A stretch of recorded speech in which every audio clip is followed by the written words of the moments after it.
هيا سعد الله مساكم يا رجال، كيف انتم وكيف حالكم؟ جمعة مباركة. خلاص معاشي، خلوا لنا شي حالنا.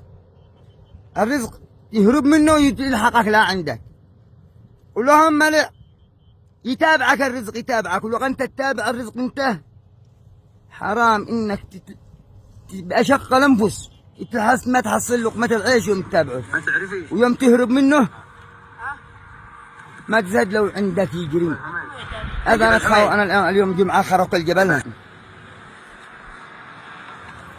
هذا انا في عقبة مباشر.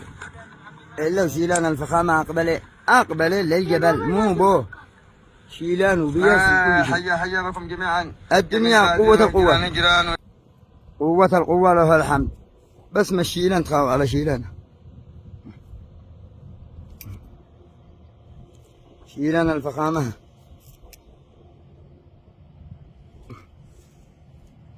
ما تشتروش الا شيلان الفخامة، وقالوا عليها ضمان سنة. على كيف ضمان سنة وهو قماش؟ لما زي قلب الطارية ولا شتي خرب الشاحن ولا يكتسر الشاشة ولا كيف؟ أو شال البس لما يصفر ولا يبهر ولا يبش ما مرجم واشترك بدله معابه يا محبط العمل. ما يحببش. جا له هنا اشرح لي اياه. جا هنا يا شيخنا جي اشرح لجمهورك مو بو. هذا القماش حقه مضمون. هيا مو قلت يا خال. القماش مضمون ما يتغير. ها؟ إذا تغير على سنة استبدله من أي محل. من أي محل؟ من أي محل ملابس. بالجمهورية. بالجمهورية كامل. أنا أفدى جدكم، هذا منتج وطني. شفتكم؟ أبو حيدر ما يدي ما يعلن له بحاجات عليها ضمانة، حتى الشال على ضمانة. اسمعني، وكيف أسعاركم؟ أسعار كل عشر. قوة القوة. للجملة والتجزئة. يشتري المواطن من أي مكان. من أي محل بالجمهورية. بالجمهورية اليمنية. يعني شوفوا أنا قاعدين الآن شركة منتج وطني، بدل كما هو يمني ولا خارجي؟ خارجي منتج محلي وخارجي منه. يعني بو منه خارجي؟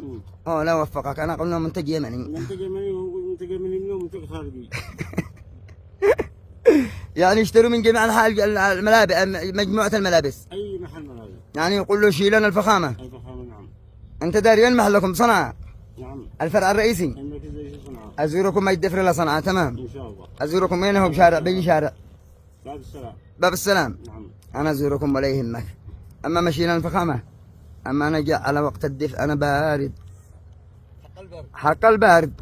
وانتظروا بقية شيلان أنواع واشكال والوان في تفاصيل في فيديو آخر. استودعكم الله وجمعتكم مباركة.